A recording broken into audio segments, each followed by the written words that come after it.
Charlotte? I see. So you believe that this warning letter was sent by the Phantom Weasel?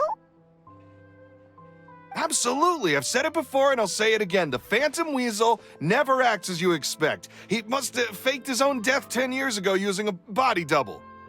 Now that he's back, I'm sure the guards who worked on his case back in the day are in for a headache, but however this turns out in the end, the one thing it won't be is boring. Couldn't agree more. As a journalist, I'm gonna get a lot of mileage out of this one. Thank you, sir, for your time. Now, whom should I interview next?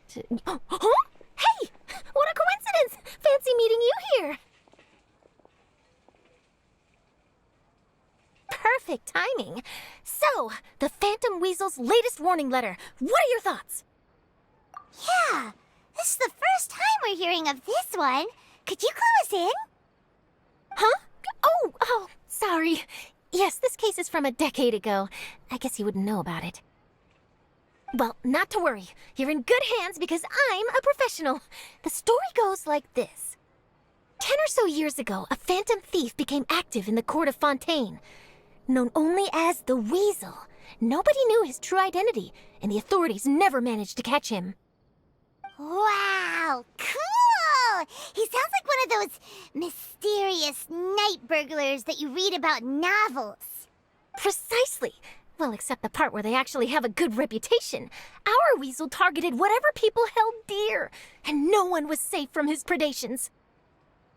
He would just as soon steal a necklace from a rich merchant's safe as he would a toy doll given to a commoner child for their birthday. I know.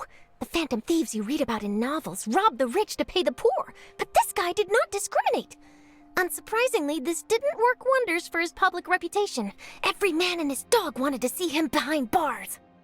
Yeesh. So, did they catch him? Not exactly. There's a good chance that the Weasel would still be at large to this day if it hadn't been for an accident 10 years ago. A magician named Caesar fell to his death in a botched high-altitude escape performance. When the police went through his personal effects, they found a hoard of stolen loot and gadgets used for criminal activities. And sure enough, thefts in Fontaine went down after Caesar's death. But today, 10 years on, the notorious thief has once again issued one of his warning letters and pasted it on the gate of the Opera Epiclese for all to see. I had to squeeze through the crowd this morning to get a photo as soon as I heard. Here, it's this one. So, this is the warning letter, huh? Let's see what he wrote. 3 days from now, when evening falls, I shall take from you that which you hold most dear at the Opera House, just as you did to me 10 years ago. This is, without a doubt, a clear declaration of criminal intent.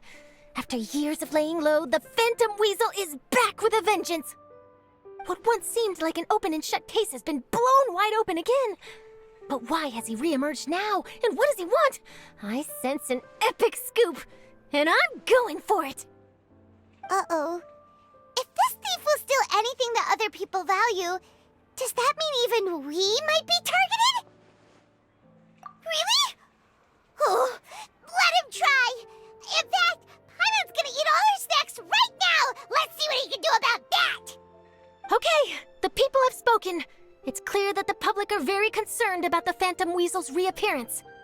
Let's see, I've got a photo of the letter, my interview notes. Yep, that should be enough to form the skeleton of my article. It does feel like something is missing, though. Something exclusive. Who should I interview next? I need someone with a more concrete connection to the Weasel. Is that who I think it is? Lyney! Magic, magician, Caesar! The Phantom Weasel! That's it! Let's go interview Lyney! You see, the original Phantom Thief Caesar was a magician too! And what do Phantom Thieves and magicians have in common? They both have an air of mystery about them. Perhaps there's a connection there. Are you serious? What sort of a deduction is that?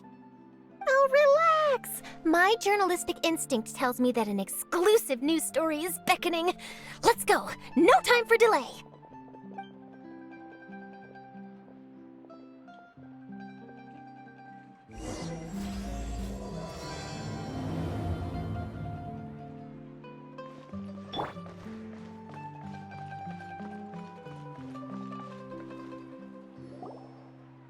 Wow, Mr. Magician!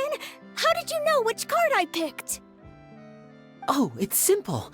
Come closer and I'll let you in on my secret. Magicians have a special skill called telepathy, which means we can read other people's minds. Really? Then, what am I thinking now? Well, first you need to relax, because I can see that you're clenching your fist in your mind, as if to say, no, I mustn't let him guess it. Aww. And now you're getting a little flustered. You're trying to find a way to empty your mind, to think of nothing at all. But the more you try to hide a secret, the easier it'll come out. You snuck out from home today, didn't you? You told your family a little lie so you could come out and play. Now, that's not a good habit. You can tell? Oh boy, you really can read my mind. Of course. Oh, and that's the end of my performance. You should really be heading home. Remember to apologize to your family, all right? They must be worried about you. All right, got it. Bye, Mr. Magician.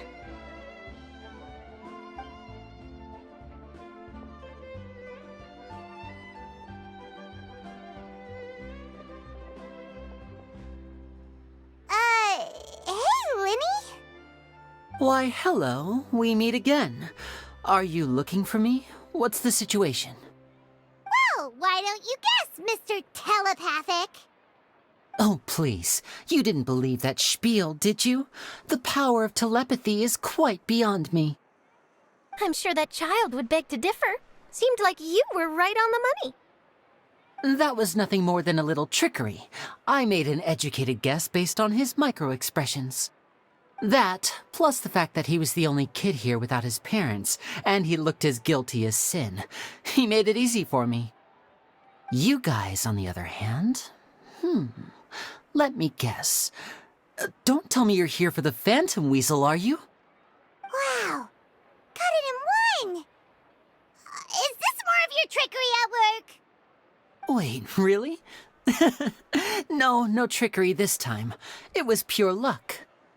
His warning letter's been the talk of the town, so I figured that maybe you were asking around about that. Bingo! I plan on writing a column reporting on the latest news about the Phantom Weasel. So, Lyney, what are your thoughts on this infamous thief's reappearance? To be honest, it makes me angry. Angry? Why? You read his letter, right? The Phantom Weasel claims he's planning something in 3 nights' time at the Opera House. That's the night I'll be performing there. Huh. What are the chances? Wait a minute, you don't think he's after you, do you? Well, if he is, then his warning is clearly a direct challenge to me personally. And if he's not, then it's still going to be a huge headache for me. The mere mention of the Weasel's name is enough to scare people off. So once the contents of that letter get out, barely anyone will be showing up to watch my show. But I've been preparing for this for a long time. I'm not about to let him ruin my big day. This leaves me with only one choice. I have to expose the Phantom Weasel's identity before the show begins. Really? So what you're saying is, we might get to see a live duel between a famous magician and an infamous thief? Wow, this has exclusive written all over it. To be honest, I'm not sure if I'll emerge the victor. The Phantom Weasel is a notorious crook, infamous for his inscrutable methods. You're being far too modest, Lyney. I think your magic tricks are even more inscrutable than those of a thief. Thanks for the compliment, though I have to say I don't care much for the comparison. A lot of people liken magicians to thieves because we both have the ability to make things disappear without the person noticing. But there's an important difference that these people overlook. Allow me to demonstrate with a quick magic trick. Here, I have a flower, just an ordinary flower that was picked not long ago. Watch it carefully now. 3, 2, 1. Oh, it's gone! That's the question. Where did it go? Therein lies the difference between us. Thieves make precious things disappear, but only magicians make them reappear. If I could now invite you all to check your clothes, there might be a surprise in there somewhere.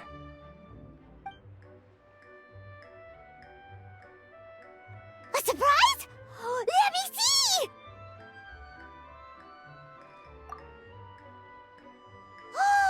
It's right there! But how? You haven't moved this whole time!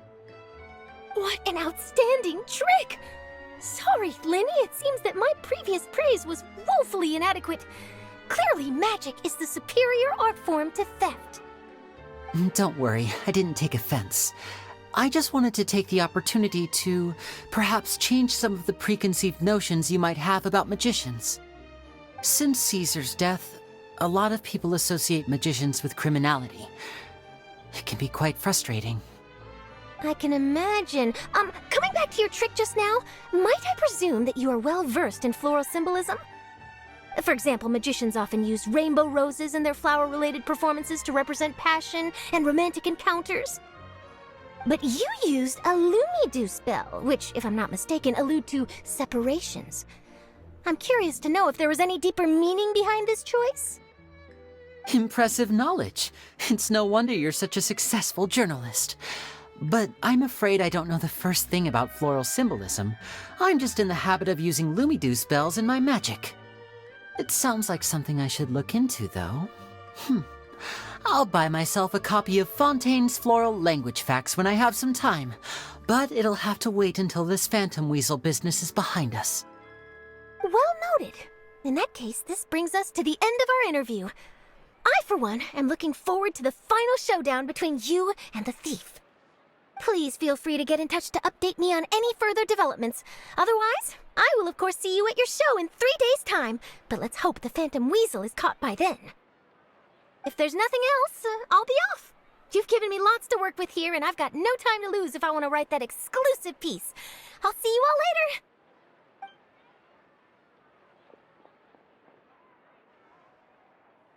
So, Lyney, are you gonna tell us how you did that flower trick now? I'm afraid that's my little secret. Aww. Well, magicians are entitled to their secrets. But Paimon's really itching to know how it's done. You feel it too, right? So itchy. Not so itchy then, huh? Well, since you're so concerned, how would you like to serve as my temporary magician's assistants and help me investigate? Magician's assistants? Oh, that sounds fun! Assistants are technically magicians too! Also, it'll bring us one step closer to figuring out how that darn trick is done! Shall we go for it? The first thing we need to look into is who Caesar really was. If he truly was the Phantom Weasel, that means that the weasel is dead, and whoever wrote this warning letter is just a copycat criminal. But if he wasn't the weasel? Well, that'll make things more interesting. It would mean that the weasel lives, and he's been laying low all this time in some corner of Fontaine. And if we're investigating Caesar, his fiancée Gemma is a good place to start. Word is that she visits the cemetery often, so I asked Lynette to wait for her there. We should make a move. Let's go and rendezvous with Lynette.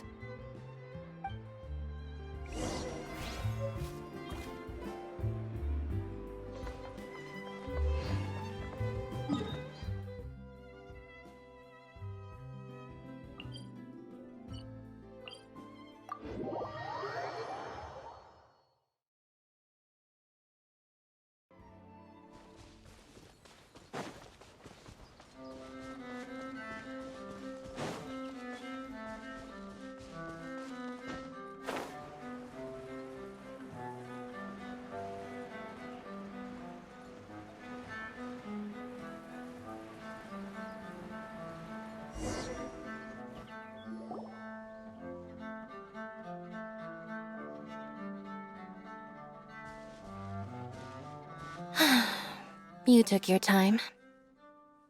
Sorry, I bumped into the Traveler and Charlotte en route, and we ended up chatting for a while. It's been a while, Annette. We're working as Lyney's temporary assistants in the investigation of the Phantom Weasel. Thank you. It's good to have you helping. So, what's the situation? Have you seen Gemma? Nope. I've been here a while, and she still hasn't shown up. How bizarre. Maybe it was bad intel. Well, we won't get anywhere by standing around waiting. Traveler, Paimon, let's go ask around.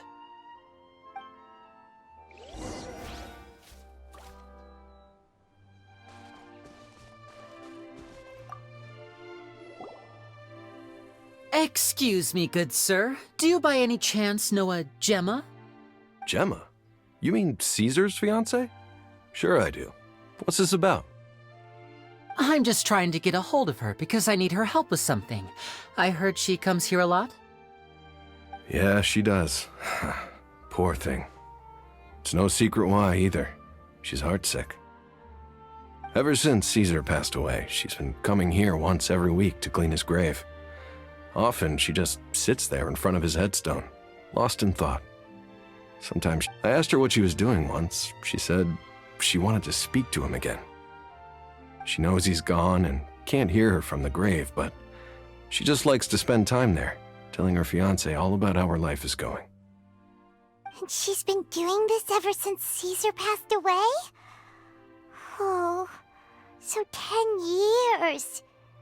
I'll bet. Caesar's reputation fell apart after his identity was revealed, so no one else visits his grave. Gemma's the only one who still thinks about him after all these years. I don't know if the mind lives on in the waters after death, but if it does, I'm sure Caesar must be grateful to have someone who remembers him fondly. If I'm honest, I think this is all so unfair to poor Gemma. Her fiancé was a low-life crook. He doesn't deserve someone like her. Anyway, all of that said, she's running later than usual today. Normally, she'd be sitting in front of his grave by now. I wonder if she's okay. Well, that's everything I know, I'm afraid. You might have more luck asking some other people. All right, well, thanks for sharing all of this with us. We'll keep asking around. You're welcome. I just hope she'll be able to move on one day.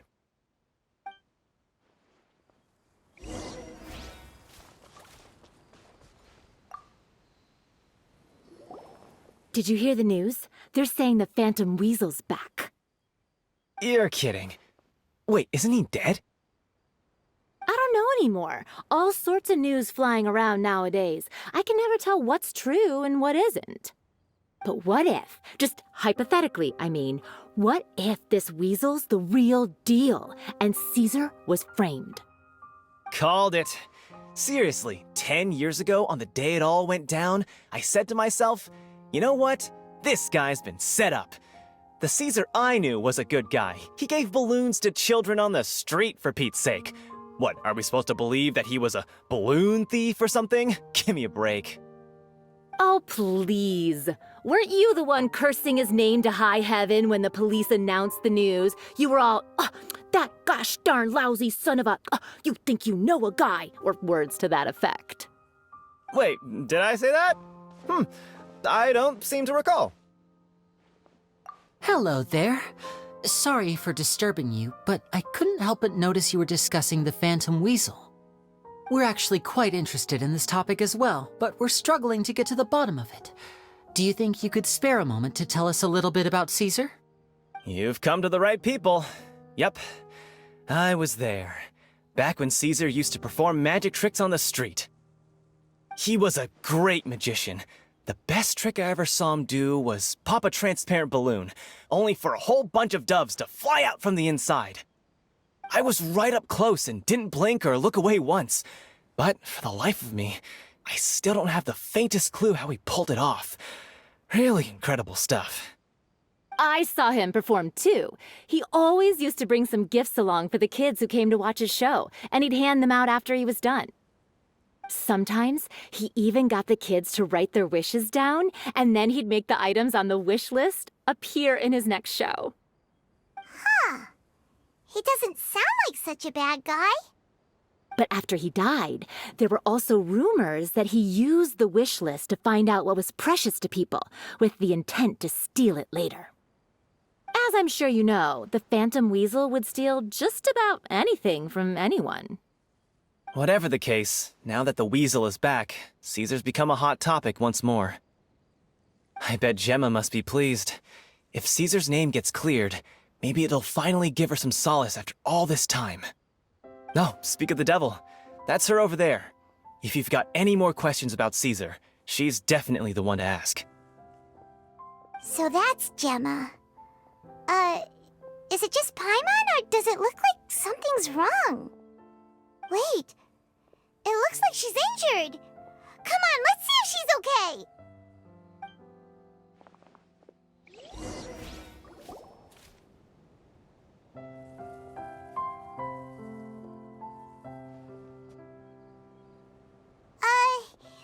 Hi there. You're Gemma, right? Who's asking? Don't be afraid, we mean no harm. It looks like you're injured. How bad is it?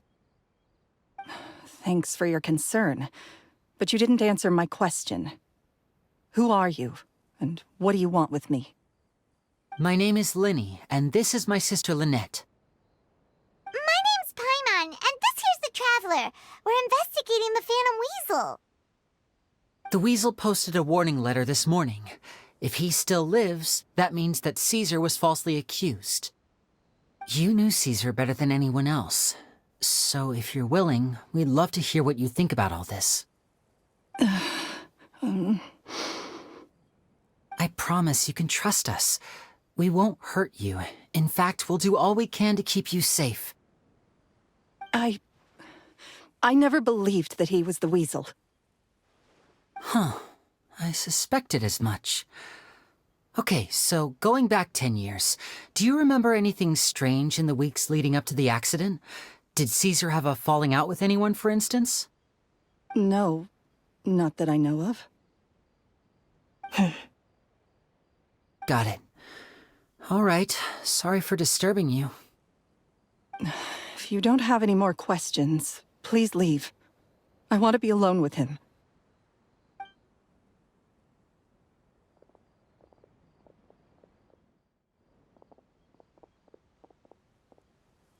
Judging by the look on her face, there's definitely something fishy about her.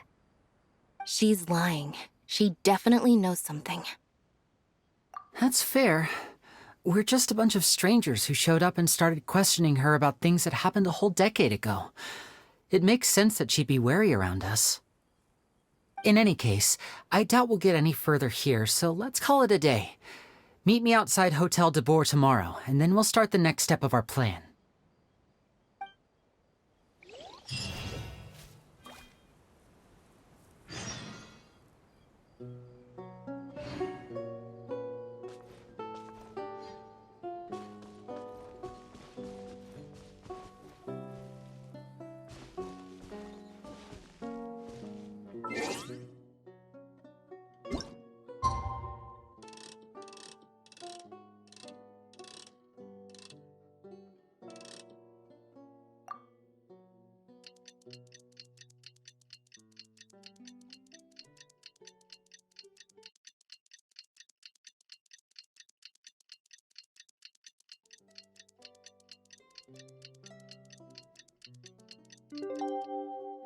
You think I've got a sharp tongue?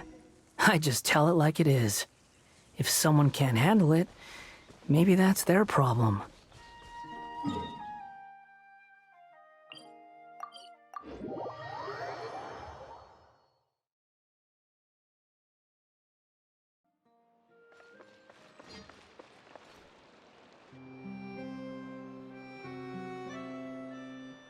Over here!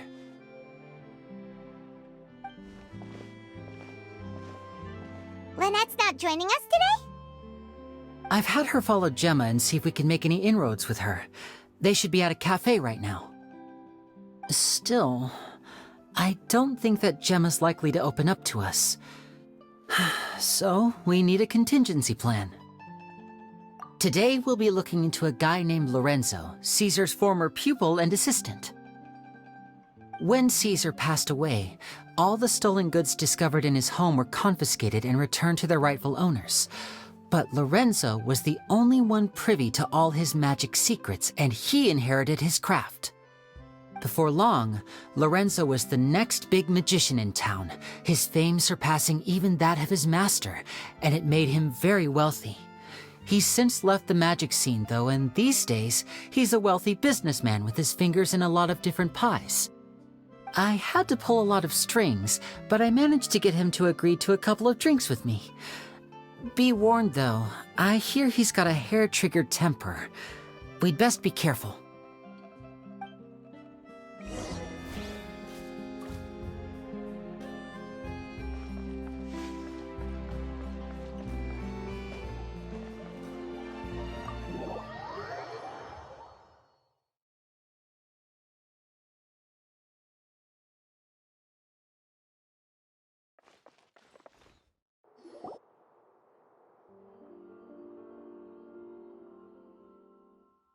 You neglected to mention that you were bringing 2 other people with you.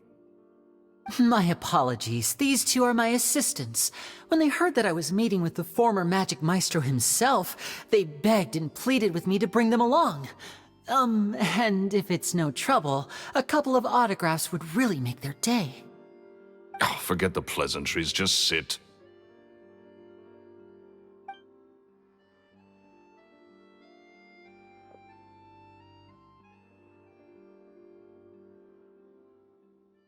Get a load of this guy.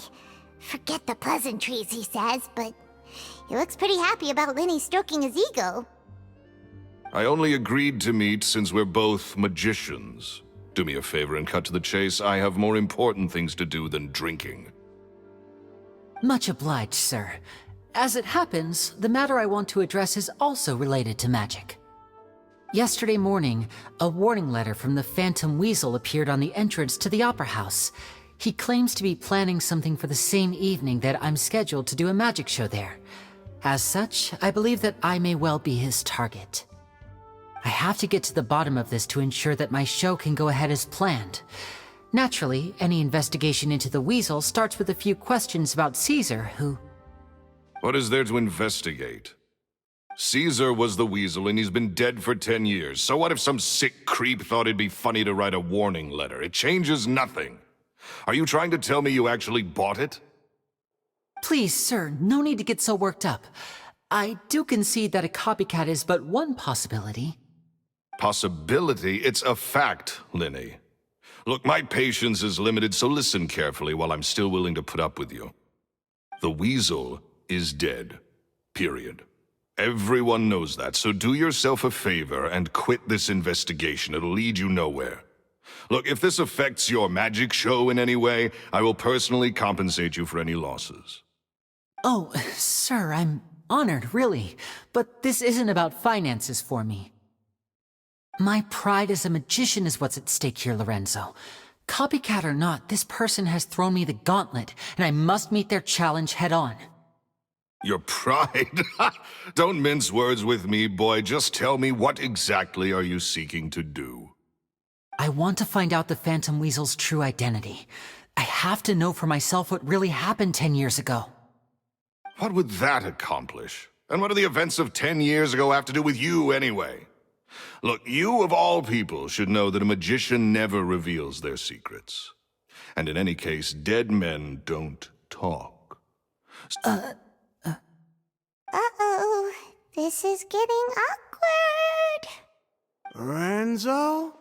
Is that? Oh, it is you! I know that big, booming voice anywhere. What's up, my man? Want to grab a drink with me? Another day, I'm busy. Oh, come on! You can't be all business all the time. You know what they say? Live fast, die young. You gotta learn how to kick back and relax once in a while. If I wanted your life advice, I'd ask for it. Now get out of my face and go be drunk somewhere else. Sorry, my good sir. I don't believe I've had the pleasure. Oh, hey! Edmondo. He and I are business pals. We worked together a bunch of times. This is your first time meeting him? Oh, he's always like this. Foul-mouthed and hard-nosed. Never heard a kind word out of this guy the whole time I've known him. And he wonders why he can't get a girlfriend, despite being, what, pushing 40, 30, something? Anyway, point is, a lot older than when he first got rejected by the girl he was into. And he's still into, from what I hear.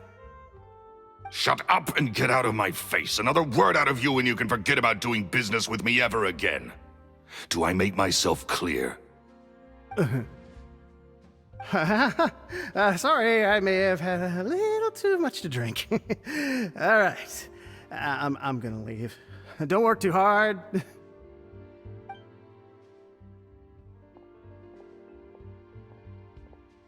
I think it's high time I made a move as well. If you really want to investigate this, Lyney, be my guest. But if nothing good comes of it, don't say I didn't warn you.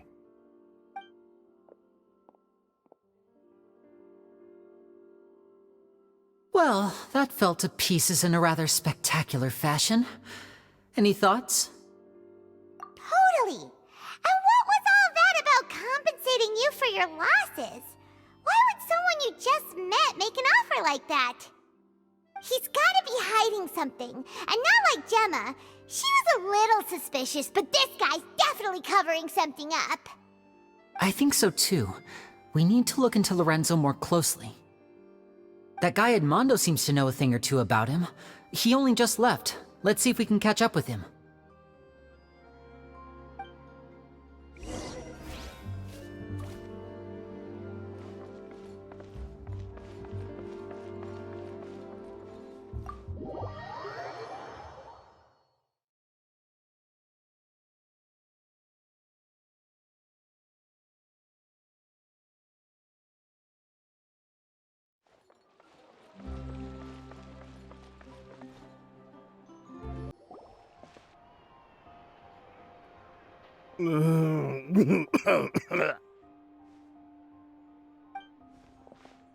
You okay there? Who are you?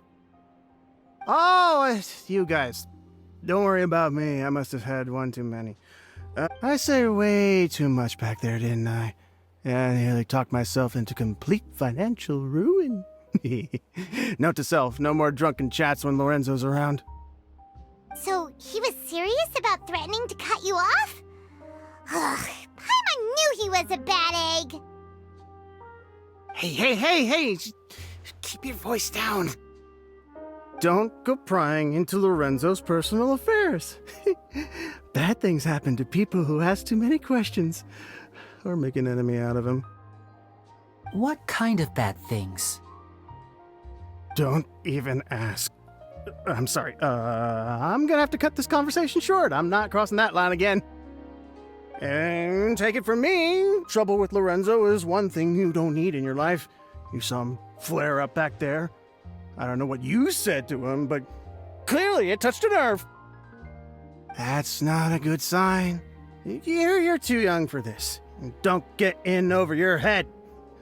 I'm leaving.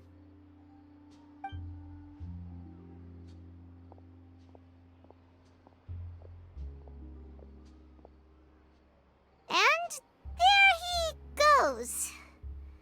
What do we do now, Lyney? Shh. I think we're being watched. Someone was listening in to our whole conversation. Don't say anything and don't look back. Any altercation in the city will attract the guards. We'd better take this elsewhere.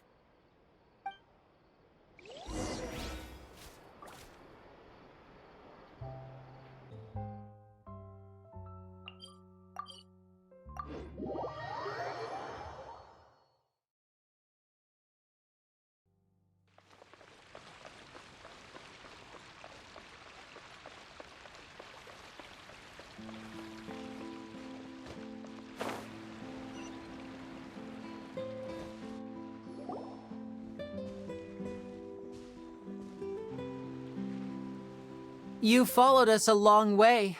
Why don't you come out and introduce yourselves? So you're Lyney. And where's your sister? Ain't she with you today? Save us the trouble and go fetch her for us. Let's not drag this out.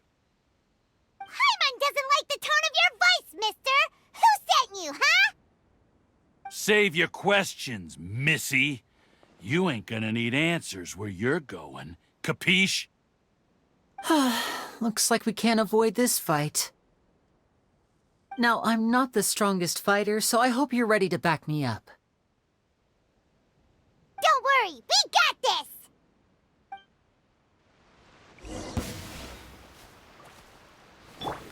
One with the forest. Dissipate! Let the magic begin! Step on up! Over here! Shia!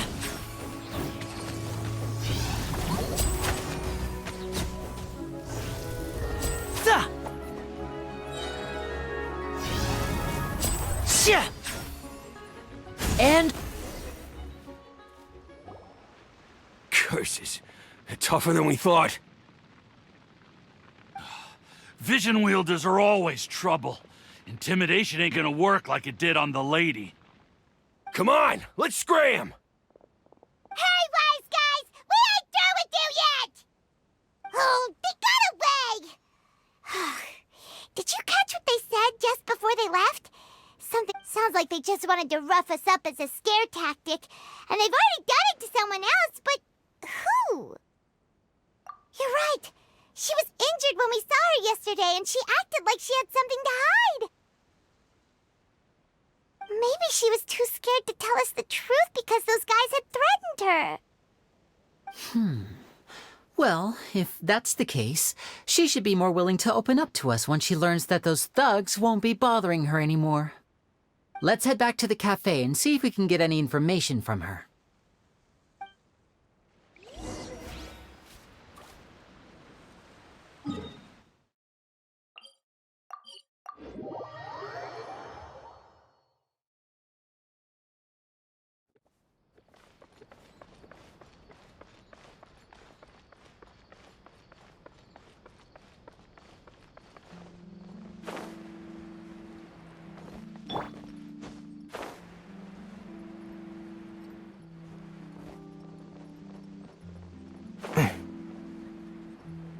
Yeah.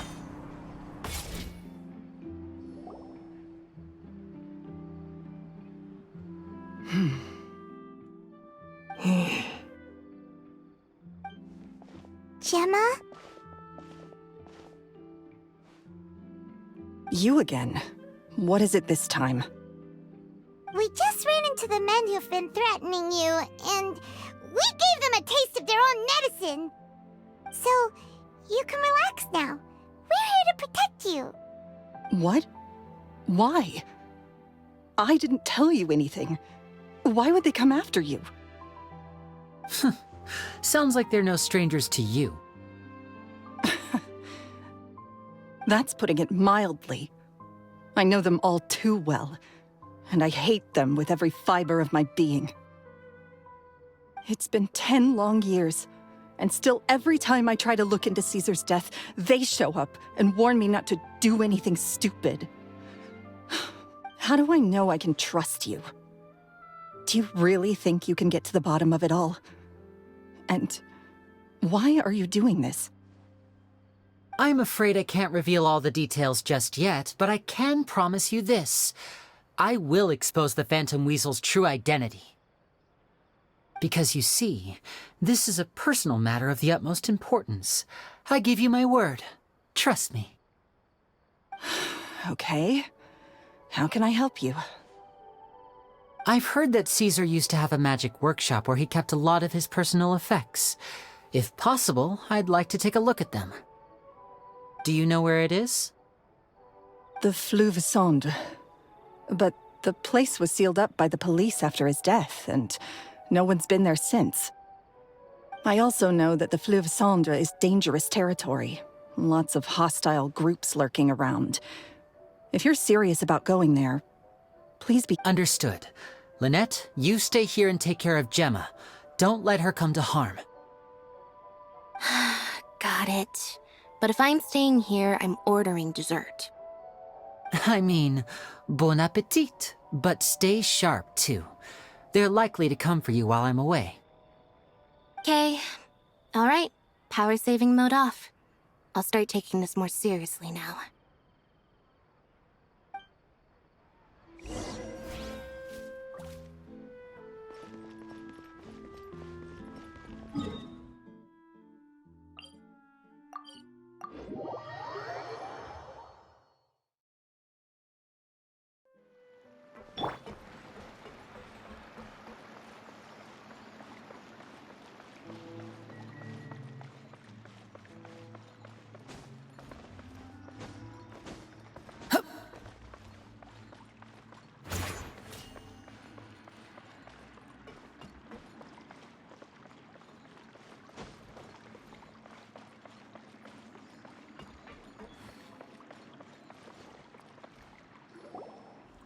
If Gemma gave us the right location, then the workshop should be right nearby.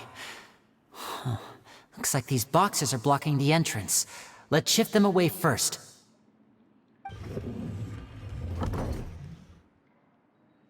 There we go. It should be just down here.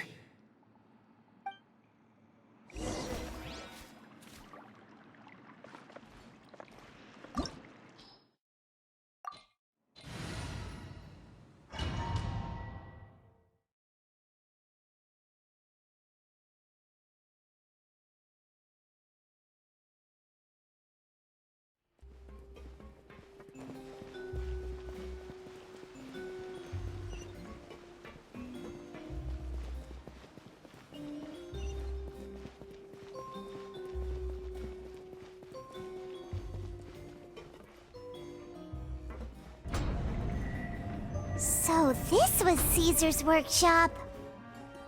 Nothing suspicious here, just normal magic props. Let's head in further.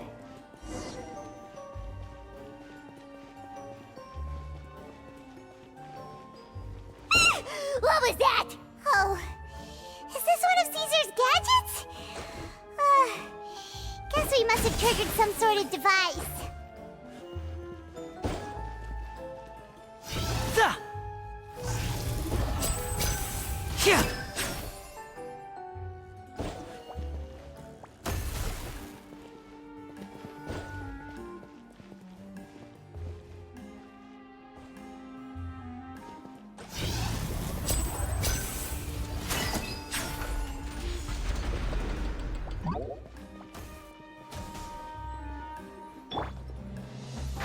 Can't see? Our bond is strong!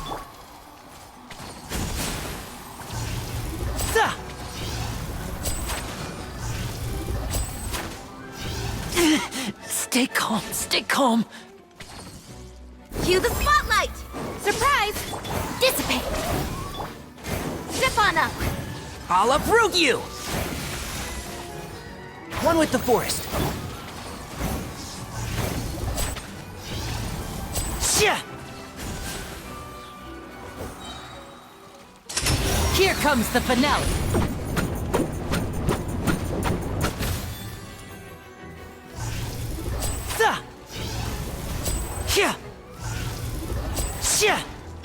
Stand with me! Over here! Step on up! Can't see?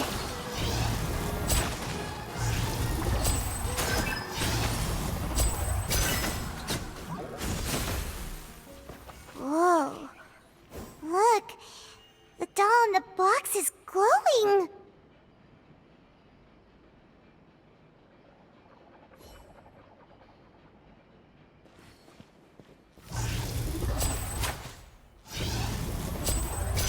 There's something written on the card on this doll. Let's take a closer look.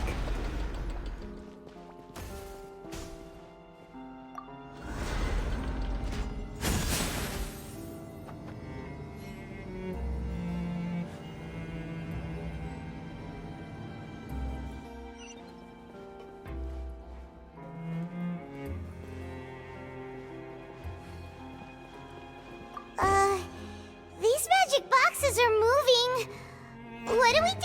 One of them looks different from the rest. Let's investigate.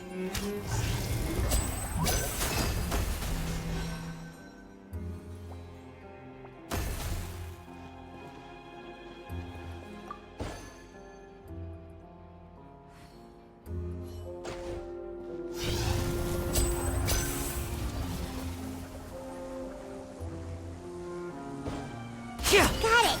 We're supposed to find the box that lit up at the start, right? There should be another wish list inside. Let's keep trying.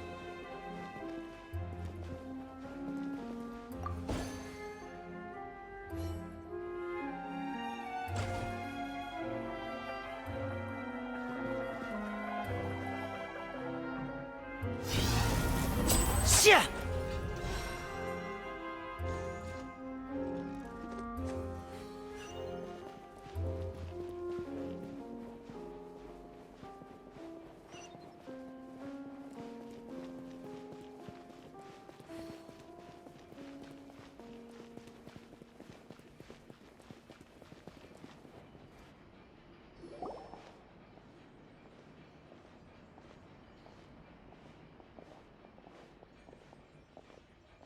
That's weird. Have we reached the end already? There's nothing here. Maybe this was a wasted trip. This place seems a little too ordinary for a magician's workshop. There's a distinct lack of mystery. We've triggered quite a few devices on the way here. I'm starting to wonder whether Caesar built this whole place as one big, elaborate magic contraption. If so, then there must be more to this place than meets the eye. Maybe a hidden room somewhere. Aha! If I just move this book, then hopefully... and... A secret passageway! How did you know? I'm a magician too, and apparently great minds really do think alike. Looks pretty big inside. Let's head in and take a look around.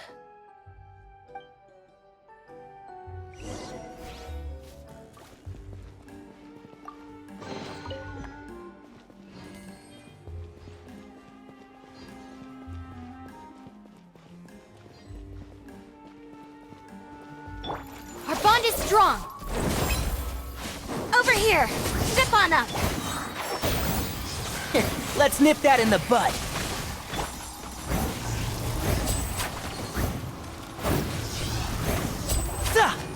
Now disappear!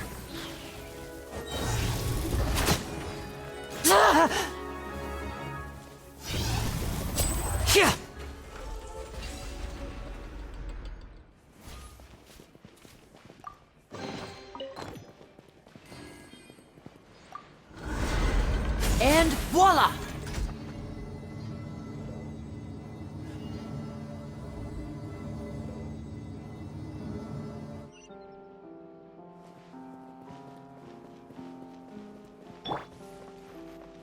Stand with me. Let the magic begin. Surprise! Step on up. One with the forest. A round of applause!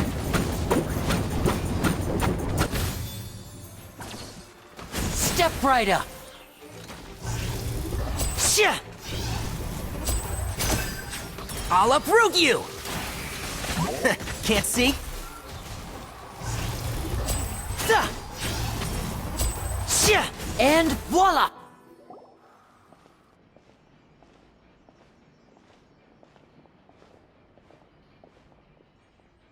Why have you stopped, Lyney? Is there some device in that box? It just looks familiar somehow. Let me check this out for a second while you guys go on ahead. If anyone makes a major discovery, let's rendezvous here. All right, see you in a bit.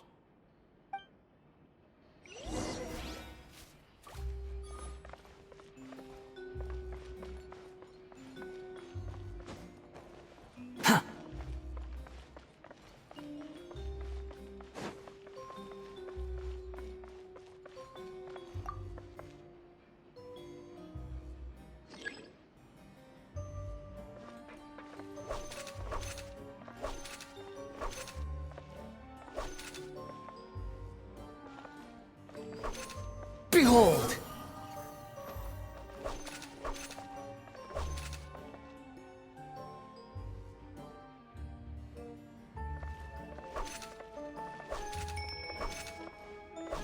Squall and Fury! Oh, seems like we can't step on the same tile twice. Guess we've got to finish it in one run, huh?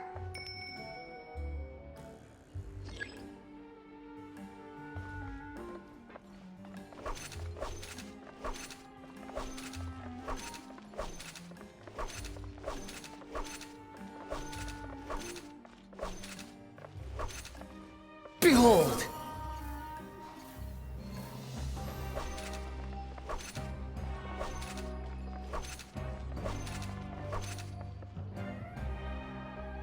Squall and Fury!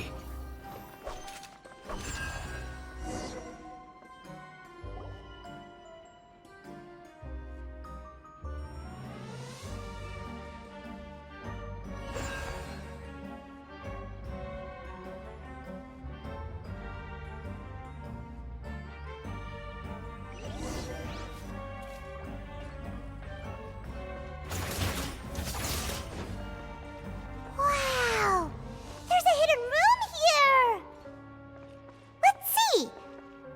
Oh, this bookcase is full of Caesar's own notes. He wrote a lot about the principles of magic. Whew.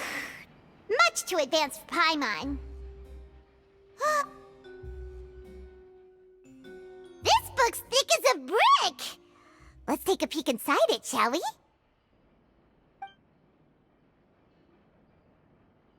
At one of my shows a few days ago, a child asked me how I pulled candy out of my hat.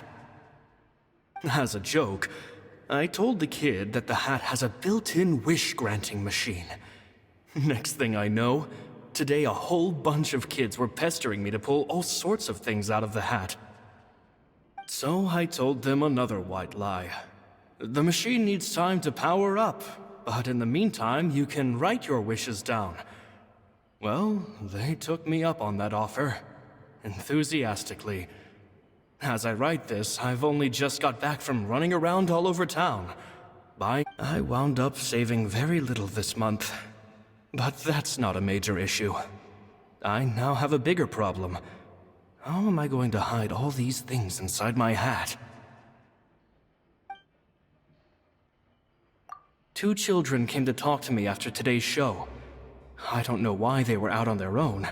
They looked much too young to be unsupervised. I do hope they got home safely. Anyway, they said that they wanted me to teach them how to do magic. It's not uncommon for children to ask this, of course, but I've never seen any of them as serious about it as these two. I told them that learning magic is very hard work, but that didn't faze them at all.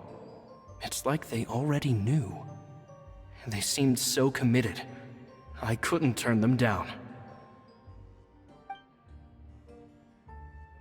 It seems like something's bothering Lorenzo lately, but he won't open up to me about it.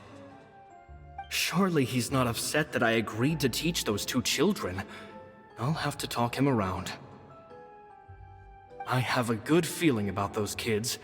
They're naturally talented, and it seems like they're not new to the world of magic. They have all sorts of fantastic ideas. All I'm really doing is helping them develop a more professional standard training plan. They wanted to call me Master, but I told them they absolutely mustn't.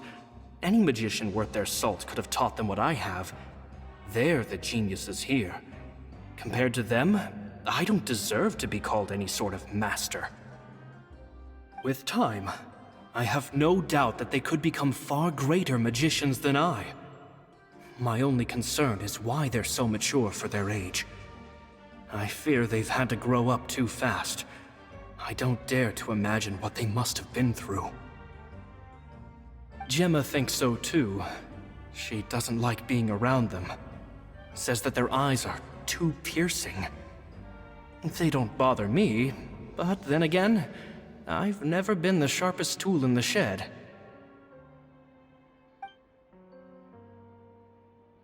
It's nearly time for me to go on tour.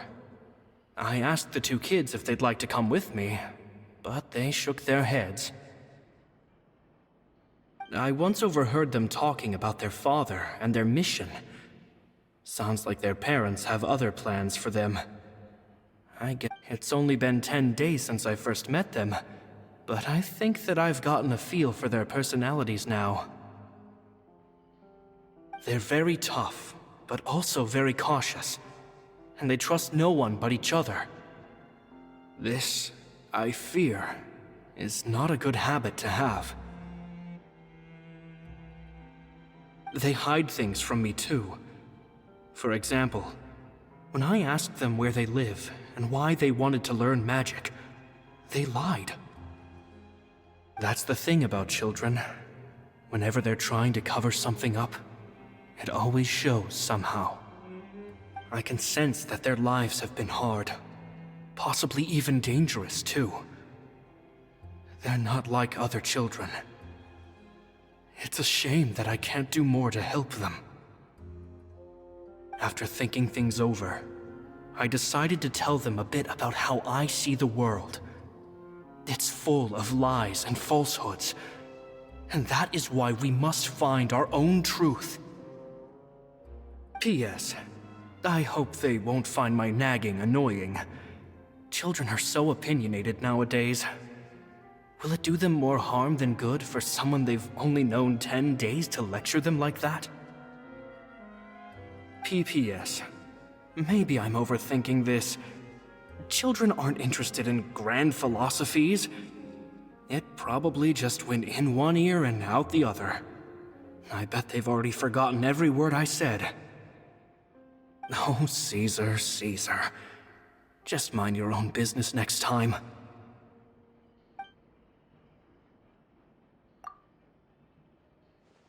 Two magic geniuses with a father and a mission, huh? Sounds a lot like he was writing about Lyney and Lynette, don't you think? So did they meet Caesar when they were kids? Let's go ask Lyney!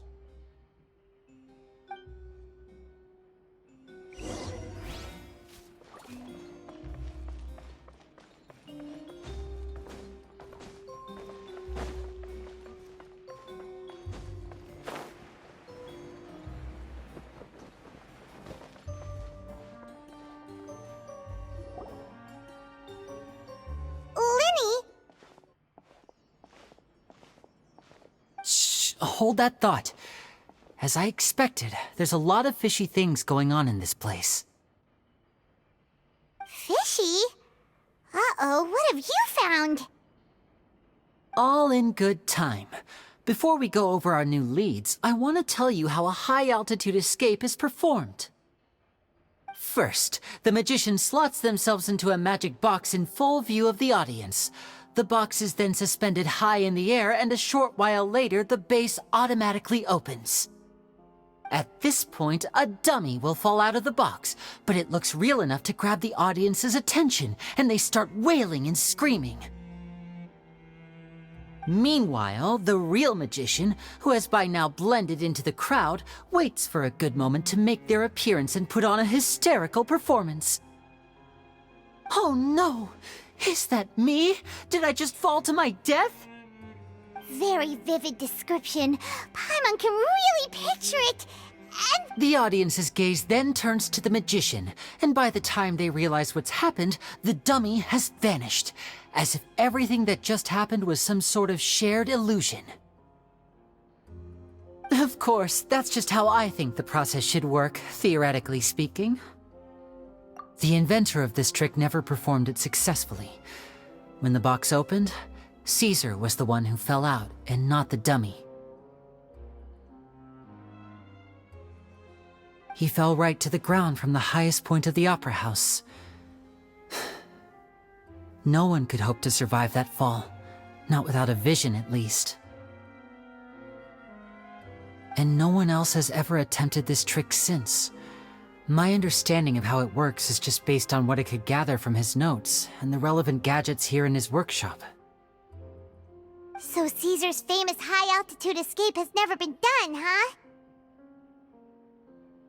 Paimon was about to say how cool it would have been to see it in person, but if it's that dangerous, it's probably for the best that no one else tries to do it. Wait a second. So if a dummy's supposed to drop out of the box, then where does the real magician go? How does he get out? Glad you asked. That brings us to the secret of said box. This box right here is the one that Caesar constructed himself to use in the performance, and it's not as simple as it looks. Inside, there's a device that only the magician himself would know about. Once the magician's inside and the box is lifted up into the air, the audience's view of the box is fixed at a certain angle. From where they're standing, they have a clear view of the front, sides, and bottom, but the back and the top are now no longer visible. At this point, the magician presses a button inside the box, opening a secret door out of view. He then escapes through this trap door onto the opera house roof, waits for the dummy to fall and distract the audience, and quietly returns to ground level. That's way simpler than Paimon imagined. Even Paimon could probably do it. Well, there's a little more to it than that, of course. The hardest part of this trick is controlling the audience's mood and reactions. That takes an exceptional degree of showmanship. There's the falling dummy, the miraculous reappearance, the pompous performing. Maybe the magician would even have themselves tied up before it begins to strengthen the impression that there's no escape. Many days and nights of careful research and painstaking practice would have gone into this, all culminating in a performance just a few minutes long, but one that still manages to transform the shock and grief of a tragic accident to the joy and laughter of a mesmerizing magic trick. Caesar was a highly accomplished magician, but unfortunately, even he didn't manage to pull it off. So, how did it go so wrong? You said you found some fishy stuff here. Have you figured out what really happened? I can make a pretty good guess. I looked into the case files. The magic box Caesar was using at the time of his death had the secret button I mentioned positioned on the right-hand side. And, sure enough, he always used his right hand as his dominant hand in public. Okay. Nothing suspicious there. But here's the strange thing. Most of the devices in this workshop have the mechanism on the left-hand side, including this box right here, which leads me to believe that Caesar was in fact left-handed. Because a magician can't afford to have their most basic habits stand out too much. People naturally focus their attention on the most important details of the task or situation at hand. But a magician needs to be able to redirect an audience's attention at will so as to avoid arousing their suspicion. The essence of magic is getting people to believe a lie. If even the truth raises eyebrows, the falsehoods become all the more difficult to mask. And so, Caesar trained himself to use his right hand to align with his audience's expectations. Great magic always requires sacrifices. But in his most stressful and nerve-wracking moments, and when no one was watching, reflex would kick in and he'd use his left hand. That's why he set his gadgets with the mechanism on his left. Exactly. I think that's likely what happened. Caesar would have been under a lot of time pressure during the escape.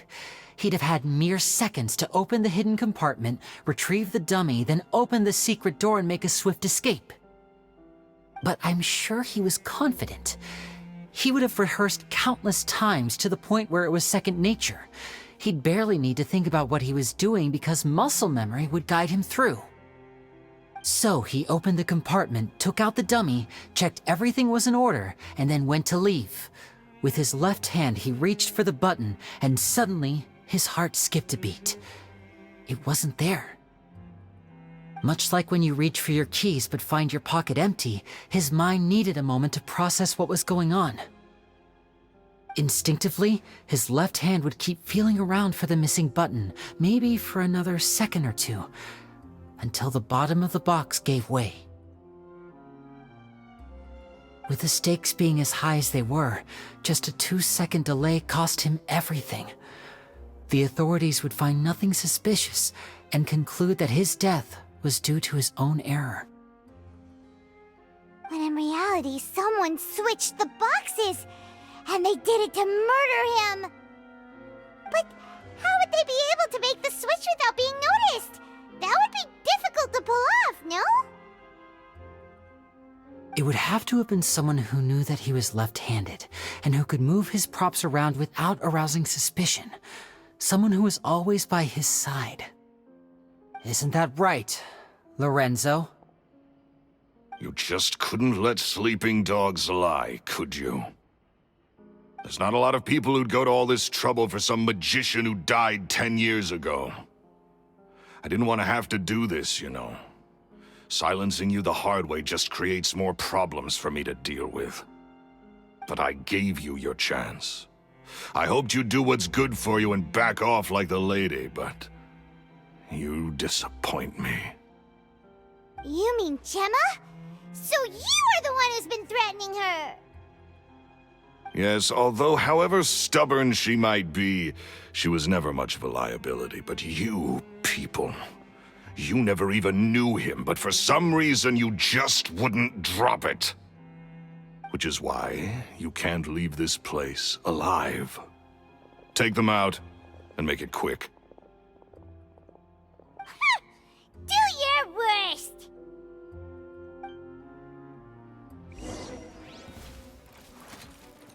Dissipate! Cue the spotlight! Surprise! Enshroud!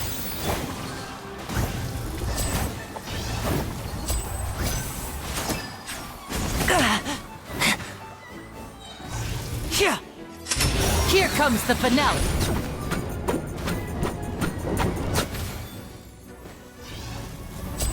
Shia!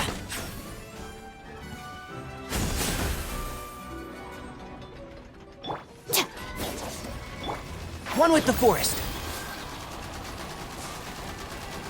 I'll settle this. Stand with me. I hear everything. And voila!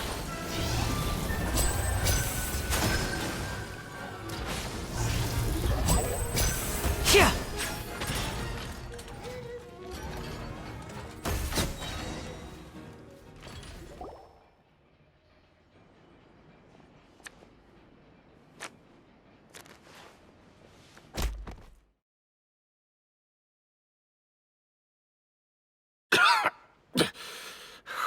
You kids are tougher than you look.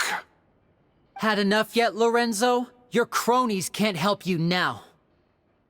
I think it's high time you started talking, and what I'd really like to know is, why did you murder Caesar? If I had a mora for every time you said that man's name. Of course you idolized Caesar, everyone else did. But I was the real genius magician. Me! He was just an amateur who did cheap tricks for gullible children. I was the one who made magic into the fine art it is today. The aristocrats doffed their hats to me! So it was jealousy. Jealousy. Hatred, more like. I hated Caesar. All he cared about was his magic. He lived and breathed it. He poured everything into his street performances and his stupid tours like it was just a hobby to him, never bothering to think about Mora. What sort of fool devotes their life to the art of deception and never has a Mora to show for it? But the people loved him, didn't they? Oh, how they looked up to him. No one gave me a second look. All I ever heard was, "Oh, your master's amazing, isn't he?" Amazing? Yeah, so amazing that he was completely broke. Every other apprentice was living it up at their master's expense, but no, not me. I put in all the work, mastered all the skills, and it brought me nothing more than the life I already had. He forbade me from using magic to trick people out of their Mora. There was nothing he hated more than that. And with his reputation in Fontaine, it was too risky for me to go it alone. As long as he was alive, if I dabbled in my own brand of money-making magic, he would expose me, and it would destroy me. I had to kill him. There was no other way. He had to go.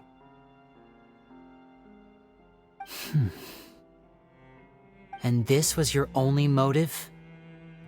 It was reason enough. What other motive would I need? Well, I was under the impression that there might have been other factors at play.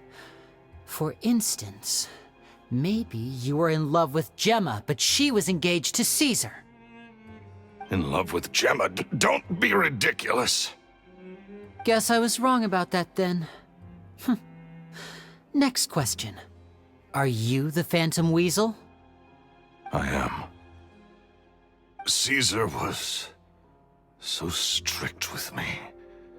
He insisted that his way was the right way, that the sole purpose of magic was to bring joy to the world.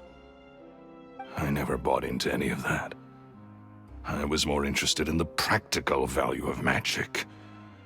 Sure enough, it helped me fill my pockets with all kinds of valuable treasures. Oh, yeah! Charlotte told us that the weasel would steal whatever people valued, no matter how much it was worth.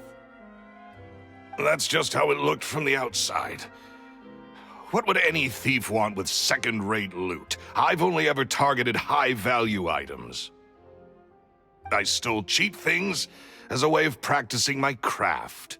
It was other people's overactive imaginations that conjured up the preposterous image they then dubbed the Phantom Weasel. So, that's the story, huh?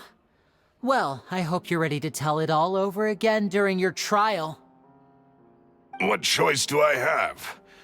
You're a pack of wolves, and you've got me between your jaws. You've seen what's here, and my last-ditch effort to stop it getting out has failed. What else can I do? So be it.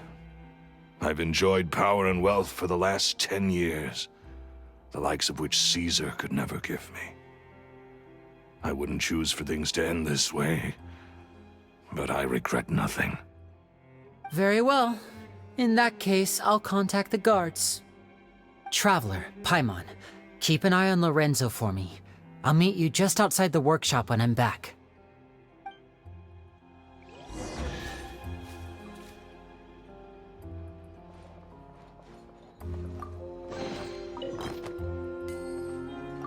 At least I can finally stop looking over my shoulder now.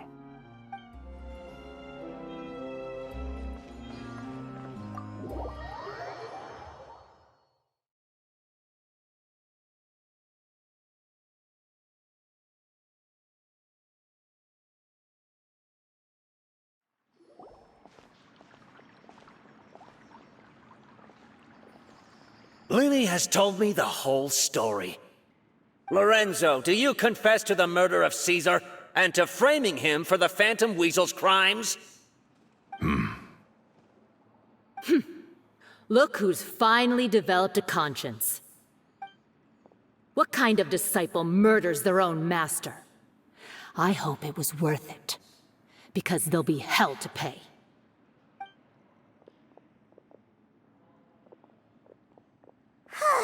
Looks like it's all over.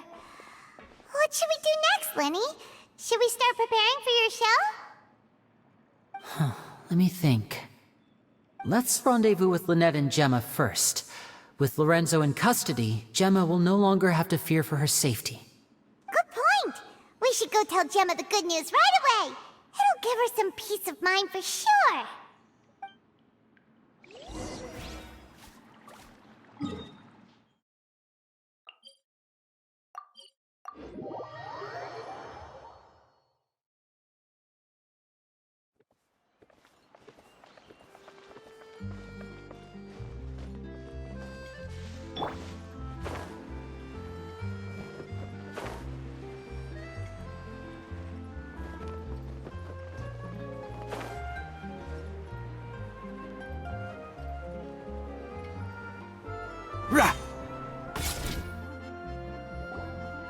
Ah, you're back. You were so quick. I've only just finished my third dessert. Your third? Lynette, come on, we've talked about this. Everything in moderation. You're not gonna have any room left for dinner now. It's fine. I'll shift to exercise mode and jog off the excess sugar. That's besides the point. Well, it's done now, but try to eat a more balanced diet in the future. Point taken. Did everything go okay? Of course! Lorenzo was no match for us. The guards are taking him into custody as we speak. Gosh, that's amazing. I'm sorry, I still didn't know if I could trust you, but now it seems I can. I had my suspicions about Lorenzo, but It's okay, we understand. He did threaten you. Paimon would find it hard to trust strangers in your position too. But you don't need to be scared anymore. Everything's gonna be okay. sorry. Sorry. My emotions are all over the place right now. I've been waiting for this day to come for so long. I always wanted to report Lorenzo. He took all of Caesar's property, which I found suspicious, but I had people watching me all the time, so I couldn't risk looking into it. I was so afraid. I was scared he'd do something terrible to me, and then no one would be left to visit Caesar's grave. So I never had the courage to speak out. Thank you all. Truly. Thank you so much.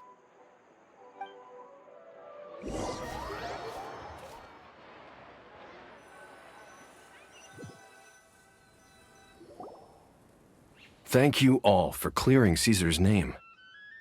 I never would have guessed that Lorenzo was the real Phantom Weasel. He never showed any signs that there were problems between him and Caesar in public. From the outside, it looked like they got along great. And to think that lowlife's been living life to the fullest all this time, while Caesar's name was getting dragged through the mud. It's a travesty. At least his soul can finally rest in peace now, thanks to your efforts.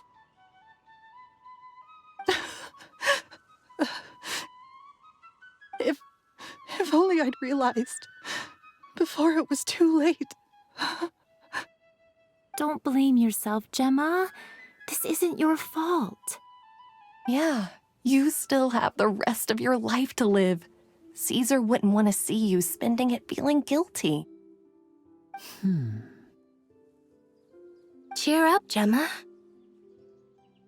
My brother's doing a magic show at the Opera House tomorrow evening. Would you like to come along? It might raise your spirits. This show will be a special one. We're holding it in Caesar's honor. In Caesar's honor? Really? Thank you.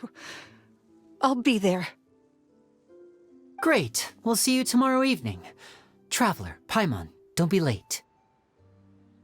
Don't worry, we'll be there. No way are we gonna miss out on a free magic show. Wait, Paimon feels like we're forgetting something. Oh yeah, Caesar's diary!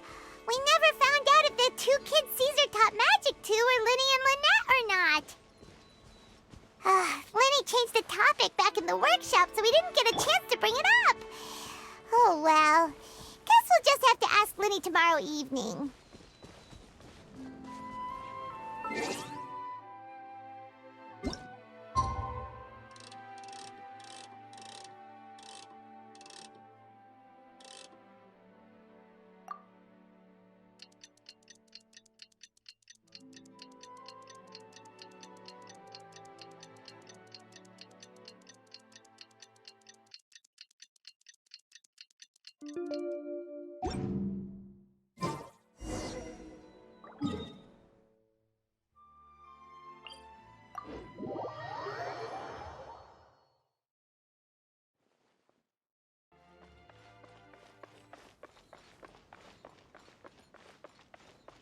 Behold!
Not this time. My brother's going solo today. So I'll be watching with you. Good evening, ladies and gentlemen. I hope everybody's ready because the show is about to begin. The great magician Lyney has prepared a spectacular show for us all tonight, concluding with an all-new grand finale that no audience has ever seen before. Wow! A new trick! Thank you all so much for coming. Now, prepare to join me on a journey through the mystical and miraculous.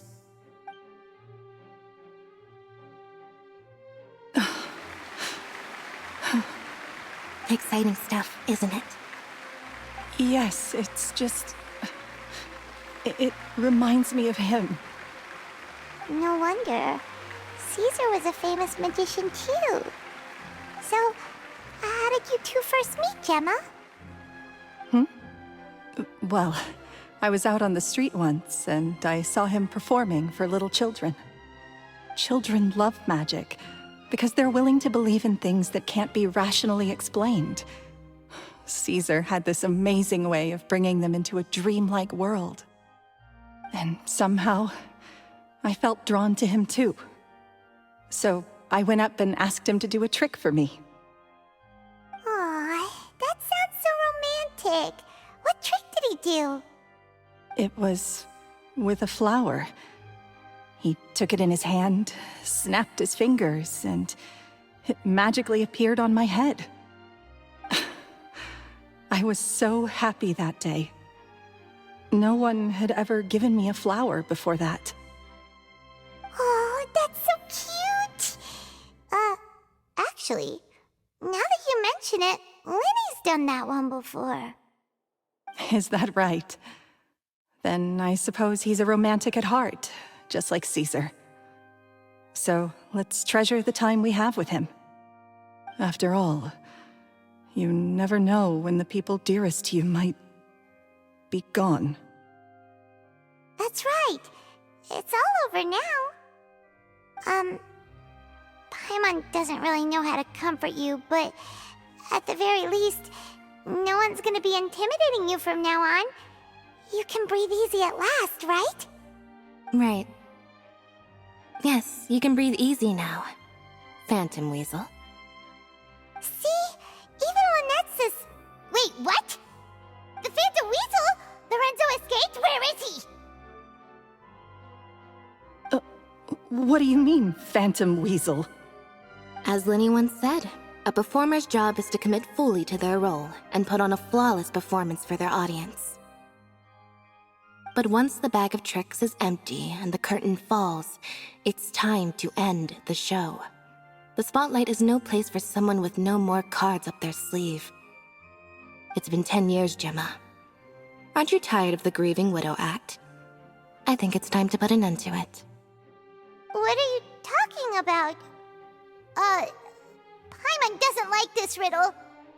Traveler, Paimon doesn't like where this is going. Come on, say something! Ladies and gentlemen, I hope you're all enjoying the performance so far. There will now be a brief intermission, after which Lyney will perform the most electrifying act of tonight's show, the one we've all been waiting for. The final performance will take place outside of the Opera House, so please make your way outside in a calm and orderly fashion. The Phantom Weasel never did like public places, did they? Don't worry, this place will be quiet soon. Let's talk somewhere else for now.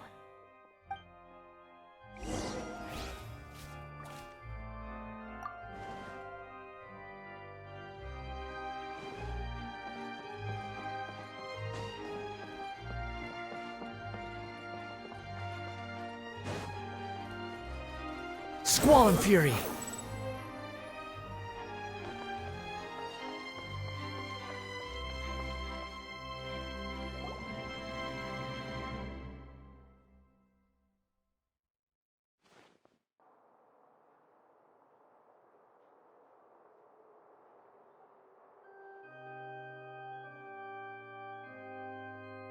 Dear me, this is awkward, isn't it? And unfortunately, I'm all out of gadgets, so I'm afraid I can't do any tricks to liven up the mood. This is a big mistake for a magician to make, but thankfully I do have a backup plan. Now, who wants to hear a story? Lyney, don't we have more important things to address right now? Lynette accused Gemma of being the real Phantom Weasel a moment ago. Oh, what the heck's going on? All in good time. Magicians are good at guessing what people are thinking. I know the questions you want to ask. And as it happens, the story I'm about to tell might answer a few of them. Really? Well then, let's hear it! Paimon's dying of curiosity here! Let's go back to the very beginning. A decade ago, when the Phantom Weasel was terrorizing the court of Fontaine. She never missed a target, never left a trace, and no treasure was safe from her thieving hands. But as her infamy grew, so did the readiness of the police, and her opportunities to act became ever fewer. Every day, she ran the risk of being exposed for who she was.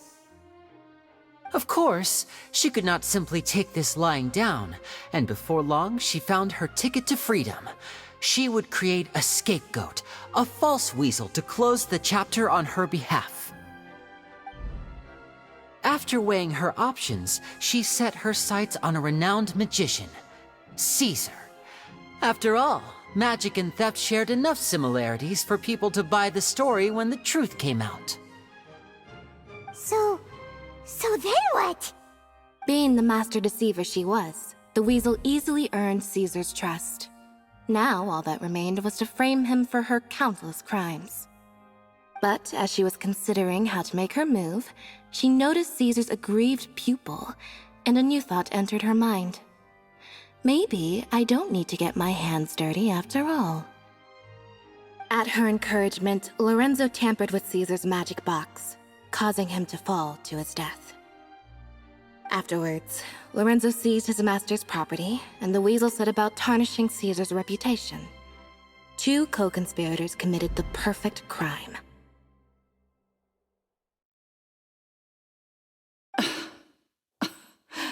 I've got to hand it to you.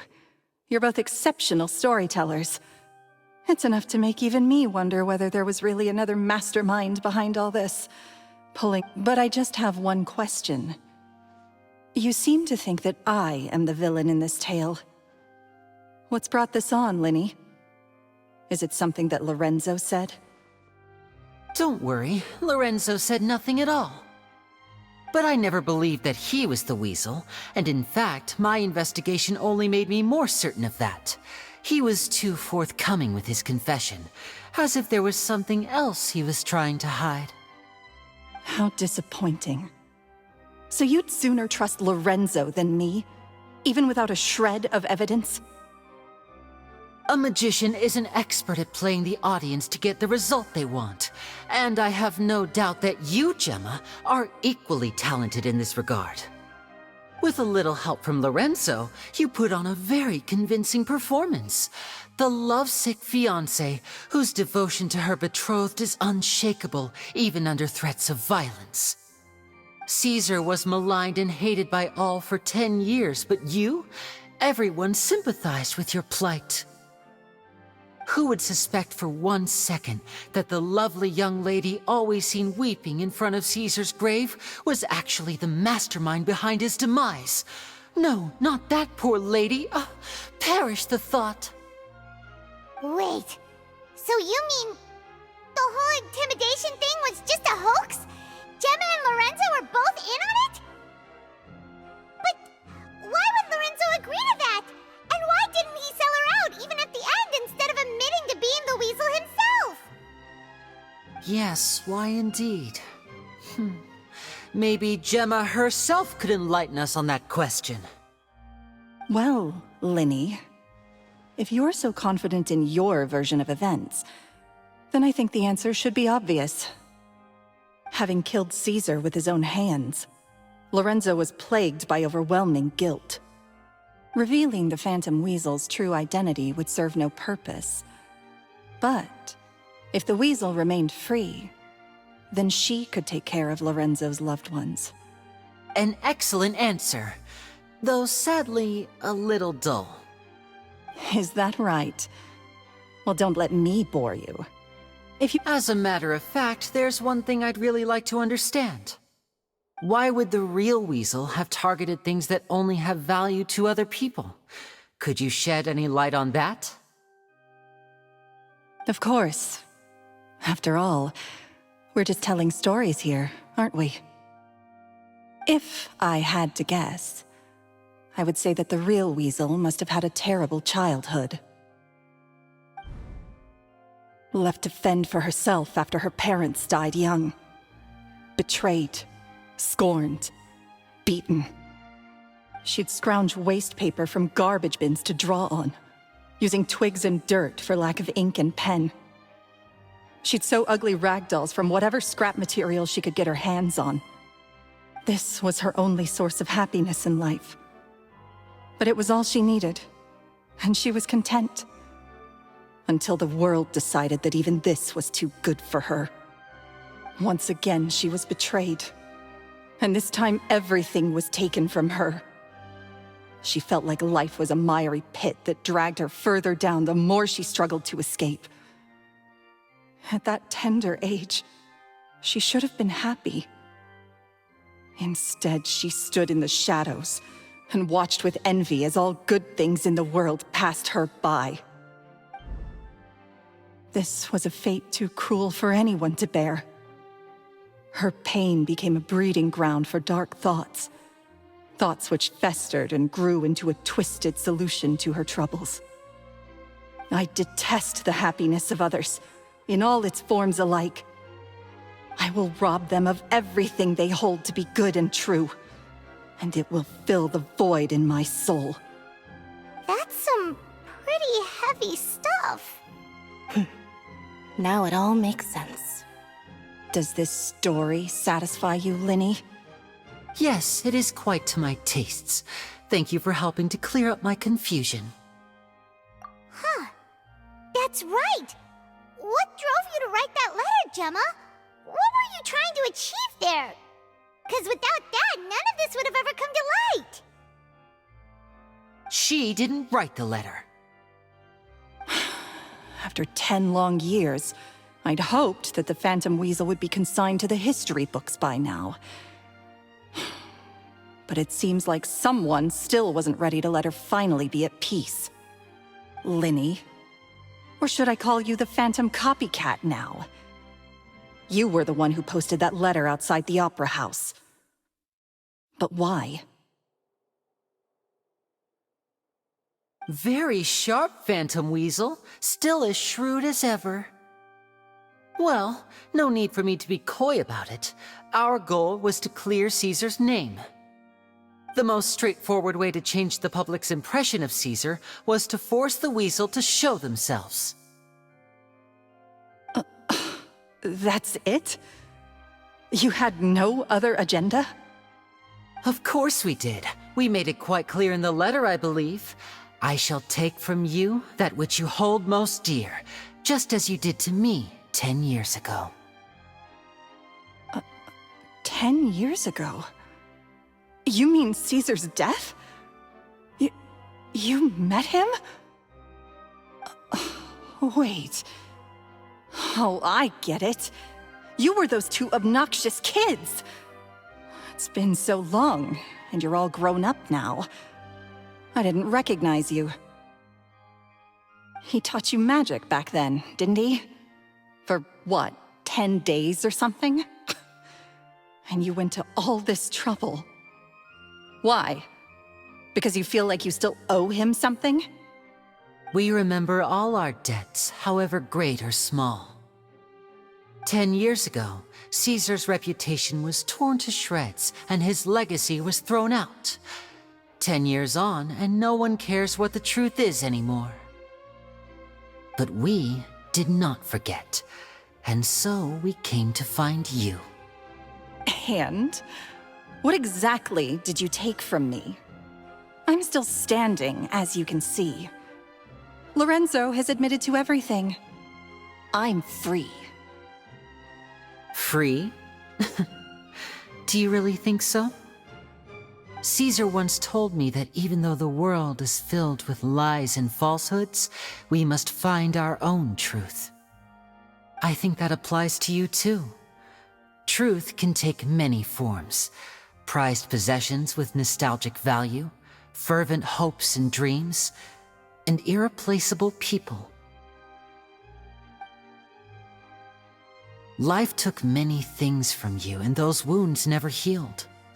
When they ached unbearably in the dead of night, stealing became your way of numbing the pain. What are you trying to say? I'm saying that for the last 10 years, you've been living a rather uneventful life. Perhaps that's because you found something other than a life of crime to fill the hole? Back to Lorenzo for a second. He murdered his own master, played along with your act, and took pains to make sure any suspicion would be directed towards him. But what did he have to gain from all that? He knew who you were and the things you'd done, and despite that, he was willing to give everything up for your sake. He's the reason that you haven't felt the compulsion to steal in all these years. You're more than just accomplices in murder. You're the only real friends each other has. So I think you know, deep down, that he is the only truth you have in your life. But that truth is gone now, and I guarantee you, you'll never see it again.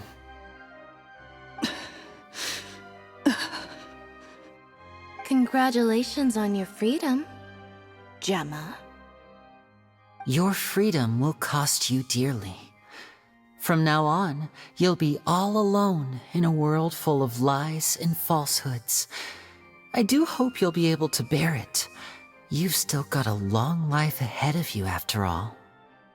Gather round, one and all. The time has now come for the amazing Lyney to perform his final act in tonight's show. I'm sure you're all wondering what he has planned for the grand finale. Well, wonder no more, for the answer is a death-defying high-altitude escape. A high-altitude escape? I'm sure you all remember the magician Caesar. This was the very trick that led to his fatal fall, after which he was dubbed the Phantom Weasel. But we have now learned that Caesar was wrongly accused, and that the real Weasel has now confessed to their crimes. Guess that's my cue to leave. Whew. I've been practicing this one for ages now, but I'm still a little nervous. Traveler, Paimon, I hope you enjoy the rest of the show. There may be a lot of people watching tonight, but you alone are my true witnesses.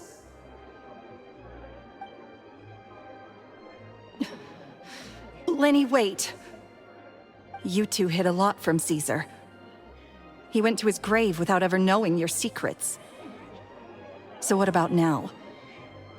Are you an open book? Or are you still the same as ever? You don't have to tell lies to end up isolated and alone. One day, you'll end up exactly where I am today. Maybe then you'll finally understand. You're wrong. I'm nothing like you. So, what are we, doing now? Like Lyney said, when you're ready, let's head outside and watch the show. But what about Gemma? She'll figure out what's best for her soon enough.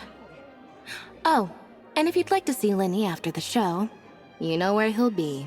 The usual haunt. All right. Well, let's go and watch Lenny's finale then. This trick's a pretty dangerous one, but he should be able to pull it off, right?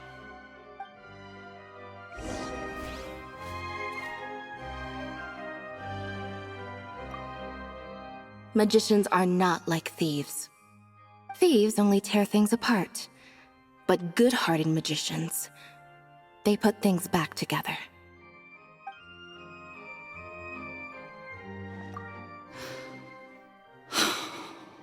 What is my truth? Sometimes I think I'm like a gambling addict. All I care about is winning, and it doesn't matter what's at stake. By the time I come to my senses, I'm left with nothing. Oh, if I had my time again.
Magic should be mysterious, surprising, and defy logic. Magic is hard work. Every single movement has to be practiced thousands of times.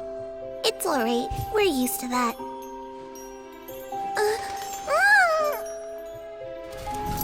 We're sorry. You've taught us so much, but we can't tell you the whole truth. It's okay. Do you still remember what I told you? This world is full of lies and falsehoods. I only hope that one day, you can find your own truth. What about you? Have you found your truth? Magic is my truth. I want to perform a magic trick so great that people will always think of me when they talk about it.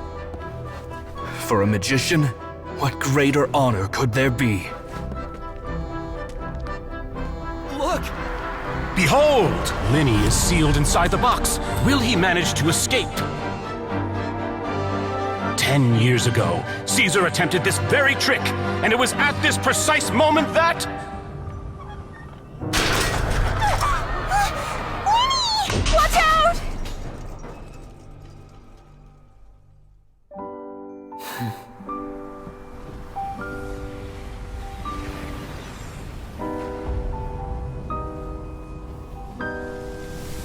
Mysterious. Surprising. And logic-defying. Isn't that right? This honor belongs to you, Caesar.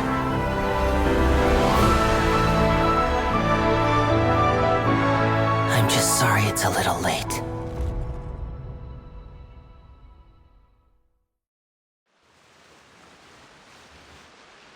Did you see that?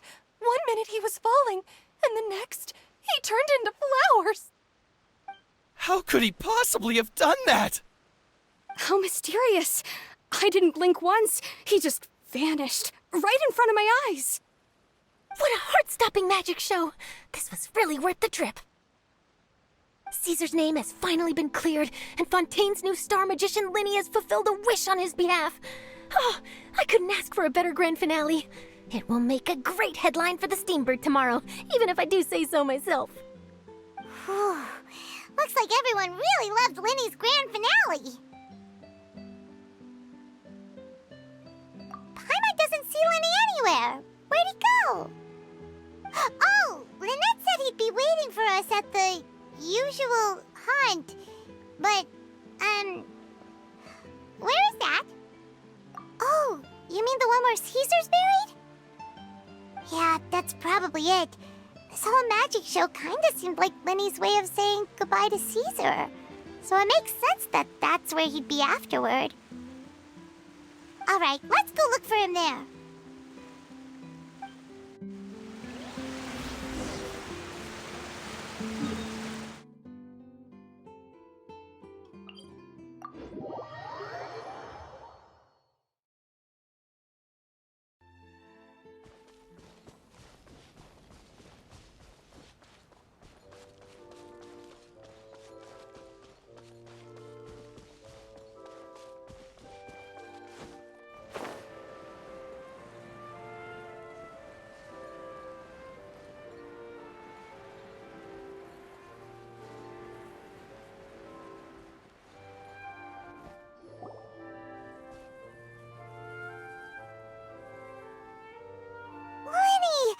There you are.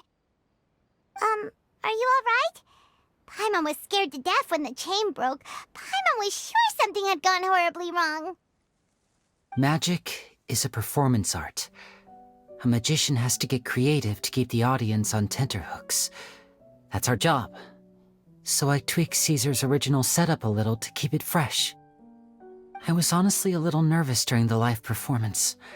The thought of falling, suddenly feeling weightless, seeing the sky and the ground spinning and spinning. Sometimes, I can't help but wonder what Caesar thought in those final moments. Did he regret taking Gemma and Lorenzo on? Or did he believe that it was his own slip-up right until the end? You know, Paimon's been wanting to ask you about something ever since we were in Caesar's workshop. You learned magic from Caesar once, didn't you? When was that? After I joined the House of the Hearth. To be honest, Lynette and I had an agenda when we approached him. I told you about my past before, remember? As a young boy, I survived by secretly learning magic from street performers. I'd watch their tricks and try to figure out how they were done. But I quickly realized that observation alone could only get me so far. What I saw was the polished final performance, but the rigorous training they put in behind the scenes remained invisible to me.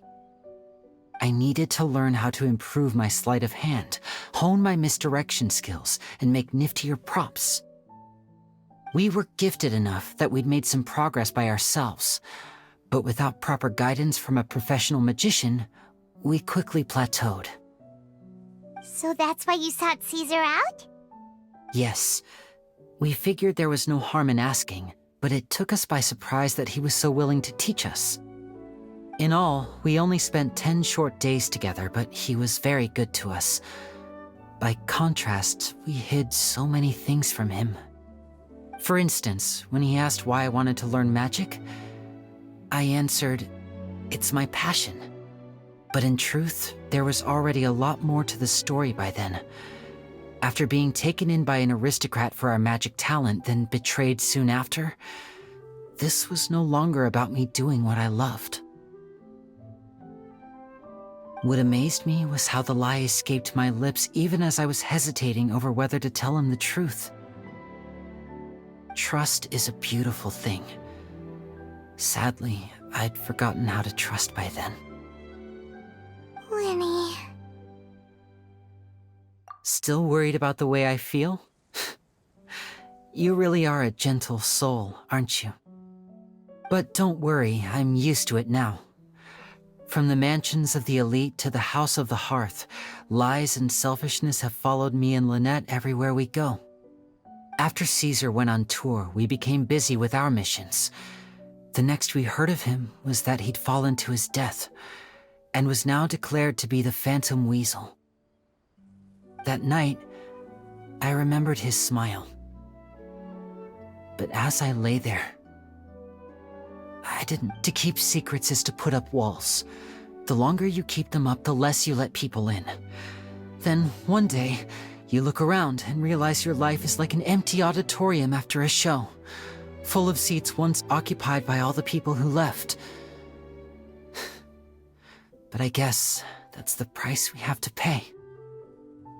You only realize how much someone really meant to you when you lose them completely. That's why I was so confident this would hurt Gemma. Because I felt it for myself.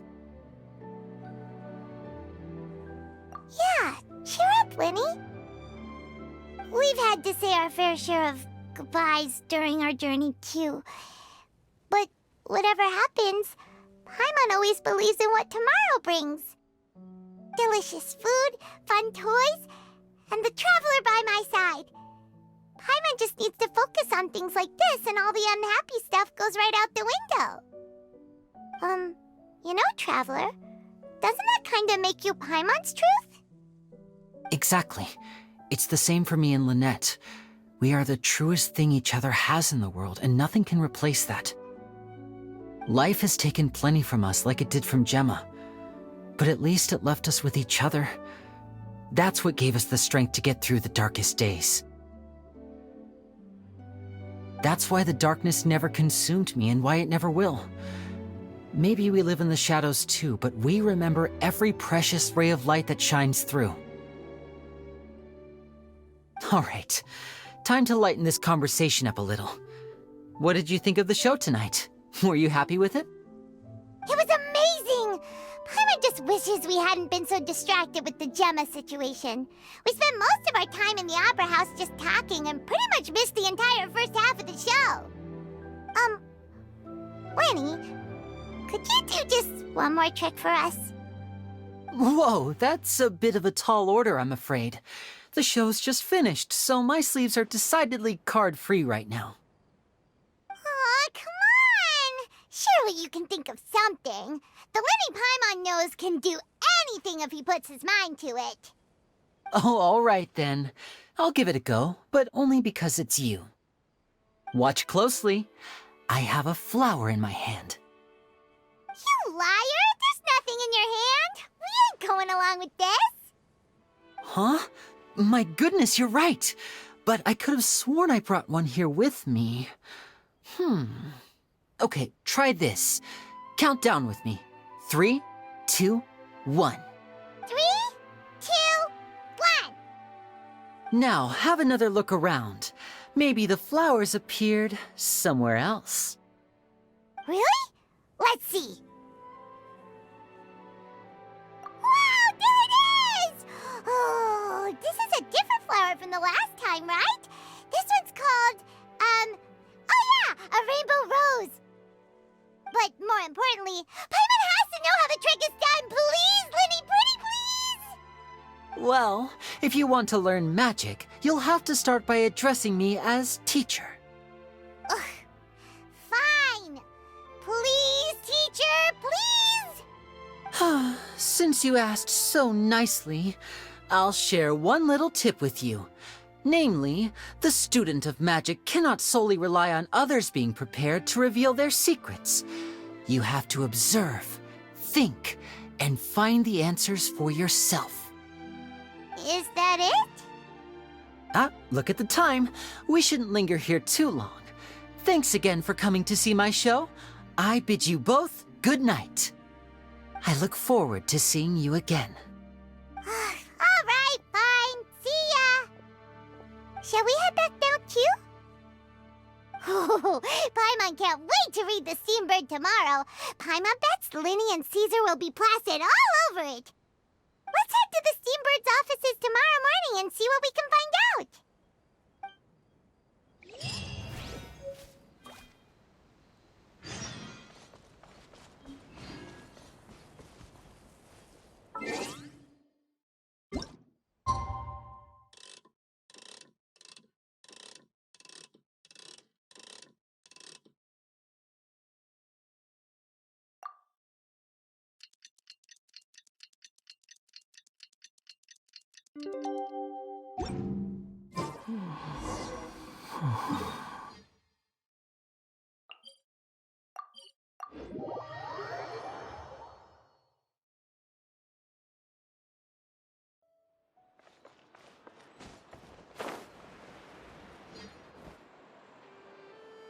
I'm very sorry, Charlotte, but my sister and I are quite busy today.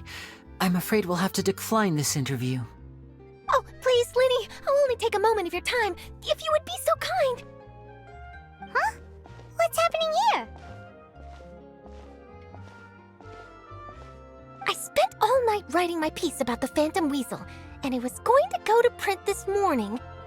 But just as dawn broke, I suddenly received news that Caesar's fiancée, Gemma, had contacted the guards and confessed to having been the real Phantom Weasel all along. That was quick.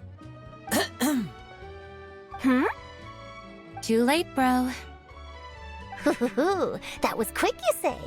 It sounds like I've got some catching up to do. Please, fill me in. What? Aha! My instincts did not lead me astray. You do have something to hide. Gemma turning herself in must have something to do with Lyney's performance last night. Maybe watching my high-altitude escape trick reminded her of a better time with Caesar, and she could no longer ignore the voice of her conscience. Huh. Okay, then. Wait, no, there must be more to it. If that's all it took for her to have a change of heart, how did... well...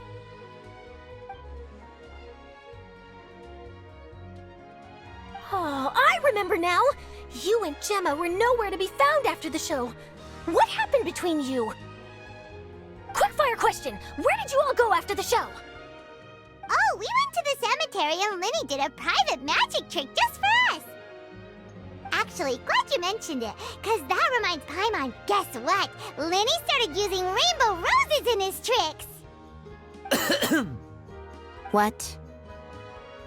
I don't recall ever having received a rainbow rose from you myself. Is this supposed to mean that they're more important to you than your own sister? No, I just, What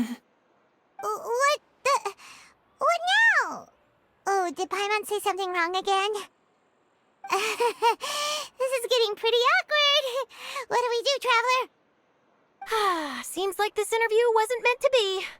Well, never mind. There's always next time. Forgive my persistence, but when there's explosive news waiting to be found, I can't turn away.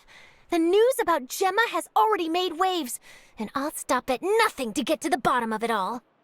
Apparently, one of the things she said to the guards was that her final wish is to see Lorenzo one last time. There's clearly a web of complicated relationships there. Can't blame me for being curious. All right, I guess I'll leave you to continue the rest of your conversation in peace. Bye for now.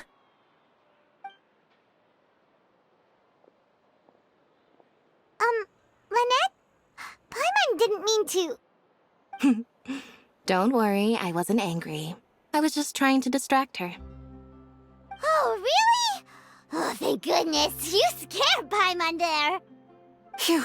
You and me both, Paimon. You and me both. At least it did the job, right? Please, take good care of that rainbow rose. I'd be really upset if you lost it.